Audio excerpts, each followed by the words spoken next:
class. Today we will continue our exercise 1.1 question number 4 from part number 4. Solve the following equation by quadratic formula. अब आपने इस चीज़ का ध्यान रखना है कि हमेशा आपको स्टैंडर्ड फॉर्म नहीं आएगी, that is ax square plus bx plus c is equal to 0. आपको ऐसी फॉर्म भी आ सकती है जिसको सॉल्व करना पड़ेगा फर्दर एंड उसको स्टैंडर्ड फॉर्म में कन्वर्ट करना पड़ेगा इस फॉर्म में जिसमें आपके पास एक स्क्वायर वाली टर्म हो, एक आपके पास एक्स वाली टर्म हो और एक कांस्टेंट हो. देन आप आगे उस पर क्वाड्रेटिक फार्मूला अप्लाई कर सकते हो. अब फर्स्ट स्टेप में क्या करना पड़ेगा, इसको सिंप्लीफाई करके स्टैंडर्ड फॉर्म में कन्वर्ट करना पड़ेगा, देन हम क्वाड्रेटिक फार्मूला यूज़ कर सकते हैं. So starting from first step, अब इसको कैसे सिंप्लीफाई कर सकते हैं, a plus b whole square का फार्मूला अप्लाई कर सकते हैं यहाँ पे, that is a plus b whole square is equal to a square plus b square plus 2ab. So a square x का स्क्वायर आपके पास हो जाएगा x square a square plus b is 1 का स्क्वायर 1 प्लस 2ab. चलिए open कर लेते हैं इसको. 2 a is x and b is 1. सो ये टर्म क्या बन जाएगी, x square plus 1 plus 2x. Similarly आपके पास यहाँ पे a माइनस बी का फॉर्मूला लगेगा. माइनस में सिर्फ क्या डिफरेंस होता है, यहाँ पे अगर जब माइनस आ जाए तो आपके पास 2ab के साथ माइनस साइन आ जाता है. b आपके पास प्लस टर्म में रहता है, जस्ट आपके पास 2 के साथ माइनस आ जाता है. सो इसको डायरेक्ट ओपन कर लेते हैं. a square plus b square minus 2ab. So minus 2ab आपके पास आ जाएगा 4x. अगेन इसको ऐसे एज इट इज़. अब हमने क्या करना है कि सब टर्म्स को इक्वालिटी के इस तरफ शिफ्ट कर लेंगे ताकि सेम टर्म्स को आपस में सॉल्व कर सकें. यहाँ पे आपके पास 4x स्क्वायर प्लस हो रहा है तो इक्वलिटी के इस तरफ शिफ्ट होगा तो माइनस हो जाएगा. 1 भी यहाँ माइनस एंड माइनस आके इधर प्लस 4x हो जाएगा. नाउ अब आपने एक्स स्क्वायर वाली टर्म को एक साथ सॉल्व करना है. So x square minus 4x square is minus 3x square. 4x plus 2x is plus 6x and plus 1 minus 1 cancel. It means c की कोई टर्म एग्जिस्ट नहीं कर रही. और एक और बात मैंने आपको कहा था, स्टैंडर्ड फॉर्म में हम ट्राई करते हैं कि जो फर्स्ट आपके पास वैल्यू है उसके साथ नेगेटिव साइन ना हो. सो हम माइनस साइन जब कॉमन लेंगे तो आपके पास साइन दोनों टर्म्स के चेंज हो जाएंगे. ये माइनस है ये प्लस हो जाएगा, ये प्लस है तो ये माइनस हो जाएगा. अब हम आगे फर्दर इसको कंटिन्यू कर सकते हैं. ए की वैल्यू यहाँ पे क्या है 3, बी की वैल्यू है -6 एंड सी की कोई वैल्यू नहीं है. So c will be equal to 0. Now using quadratic formula that is x is equal to minus b plus minus under root b square minus 4ac divided by 2a. b की value है -6, minus into -6 plus minus b square, b is -6 so -6 का square लेंगे -4, a is 3 and c is 0 whole divided by 2 into 3 that is 2a. So minus minus plus 6 आ जाएगा.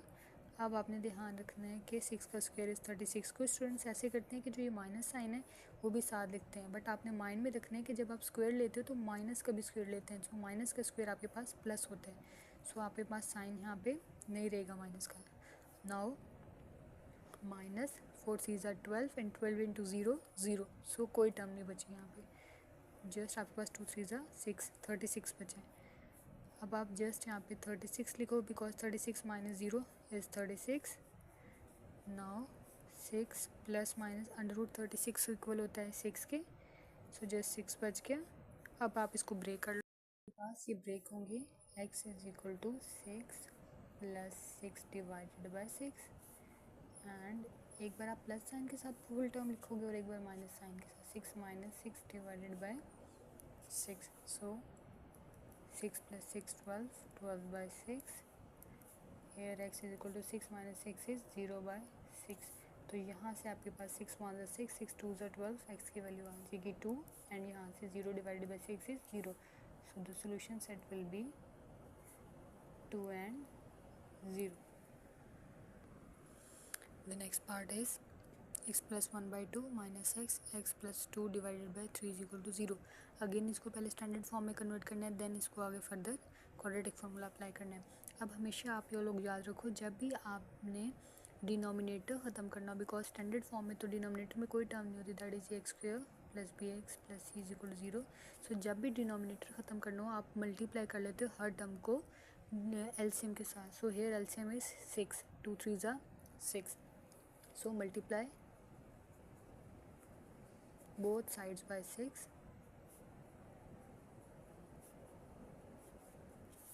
so 6 into x plus 1 by 2 minus 6 into x plus 2 by 3 is equal to 6 into 0। सो यहाँ से cutting हो जाएगी, 2 1 ज़ा 2, 2 3 ज़ा 6। अब remaining term यहाँ पे 3 बच गई और ब्रैकेट में x प्लस 1। माइंड में रखिएगा कि ये मल्टीप्लाई होने दोनों टर्म्स, तो आप इसको ब्रैकेट में लिखोगे ताकि 3 इस टर्म के साथ मल्टीप्लाई हो सके। 3 1 ज़ा 3, 3 2 ज़ा 6। तो यहाँ पे आपके पास 2, ये पार्ट जो एक्स टर्म थी वो, and x plus 2 is equal to 6 multiply by 0 is 0। अब आप ब्रैकेट्स को ओपन कर लोगे, 3x 3 1 ज़ा 3 minus 2x into x is 2x square minus plus minus 2 2 ज़ा 4 and x is just x। अब आप क्या करोगे कि जो टर्म है स्क्वायर वाली वो स्टार्टिंग में लिख लोगे, एंड आपके पास जो सॉल्व हो रहे हैं एक्स वाली दो टर्म्स हैं, तो -4x plus 3x is minus x plus 3 is equal to 0। Again मैंने आपको कहा था कि आप फर्स्ट स्टेप के साथ ट्राई करते हो कि माइनस साइन ना हो, सो आप माइनस साइन कॉमन ले लोगे तो इसके साथ आ जाएगा प्लस, बट इनका साइन चेंज होकर ये आ जाएगा प्लस, और ये आपके पास -3 इज इक्वल टू 0। सो ए की वैल्यू आ जाएगी 2, बी की वैल्यू आ जाएगी 1, सी की वैल्यू आ जाएगी -3। अब क्वाड्रेटिक फार्मूला यूज़ करेंगे, ए बी की value, a b and c की वैल्यू पुट करेंगे, so that is minus b की value 1 plus minus under root b square that is 1 square minus 4, a is 2 and b is -3 divided by 2a, a is 1। So x is equal to -1 plus minus under root, इसको solve करेंगे 1 का square 1 आता है, minus minus plus 4 2 tsar 8 and 8 3 ज़ार 24। सो अब अंदर वाली term आपके पास ऐसी टर्म बन जाएगी जिसका अंडर रूट पॉसिबल है, that is 24 plus 1 is 25 divided by 2। अब हम इसको अंडर रूट जब 25 का लेंगे तो उसका रूट 25 होता है 5। So here -1 plus -5 divided by 2। इस इधर आपने ध्यान रखना है, हमने 2a लिखा है बट a की जगह वैल्यू 1 पुट कर दी है, a की वैल्यू 2 है, so it will become 2। So into 2 टू 2 ज़ार आपके पास आ जाएगा 4। सो मिड नीचे आपके पास डिनोमिनेटर में 4 होगा, नॉट 2, दैट इज़ 4। नाउ अब इसको ब्रेक करोगे आप, x is equal to -1 plus 5/4 and here x is equal to -1 minus 5/4। So -1 plus 5 is 4/4 which is equal to 1। So एक टर्म आपके पास आ गई 1 and the second is -1 minus 5 is -6/4। अब इसकी कटिंग पॉसिबल है, दैट इज़ 2 2 ज़ार 4 and 2 3 ज़ार 6। तो आपके पास x की वैल्यू आ जाएगी -3/2। सो the solution set will B 1 and -3/2। So the last part is x minus 2, x minus 6 is equal to 2x plus 1, x plus 1।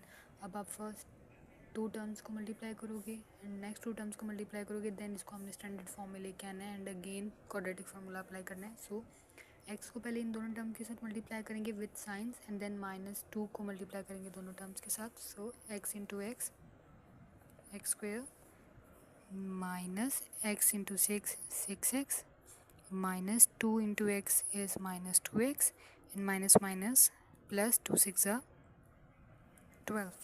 Here is same procedure, 2x into x 2x square, 2x into 1 is 2x plus 1 into x is x plus 1 into 1 is 1।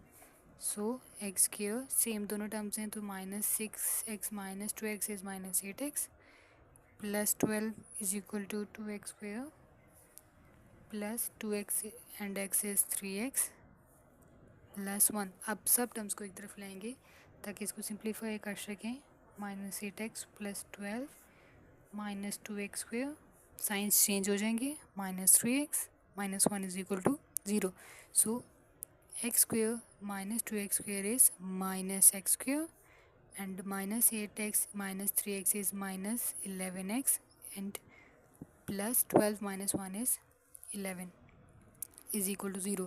अब again वही term जो first term है उसके साथ minus sign ही होना चाहिए, तो minus sign common लेंगे। सो फर्स्ट टर्म पॉजिटिव हो जाएगी एंड बाकी दोनों टर्म्स के भी साइंस चेंज हो जाएंगे। अगर ये माइनस है तो ये प्लस हो जाएगा और ये प्लस है तो ये माइनस हो जाएगा। Now using quadratic formula, so this is quadratic formula, minus b plus minus under root b square minus 4ac divided by 2a. So here a is 1, b is 11 and c is minus 11 because c की वैल्यू negative है, because sign को भी include करते होते हैं। So अब just put करेंगे फार्मूलाज में values, -11 plus minus under root b का स्क्वायर दैट इज़ 11 का square minus 4, a is 1 and c is -11 divided by 2a, a is 1 so 2 into 1, x is equal to -11 plus minus. अब आपके पास 11 का square होता है 121, so 121 minus minus plus 4 into 11 is 44 whole divided by 2। So x is equal to -11 plus minus under root 121 plus 44 is 165 whole divided by 2। सो अब just इसको आप 165 का भी अंडर रूट लेंगे तो वो किसी टर्म के इक्वल नहीं आता, तो जस्ट आप इसको यहाँ पे सोल्यूशन सेट कंसीडर कर लोगे, that is -11 plus minus under root 165 divided by 2। So this is our solution set। So done with question number 4 of exercise 1.1। अब आपकी exercise 1.1 complete हो गई है। So next इंशाल्लाह we will start exercise 1.2। अल्लाह हाफिज़।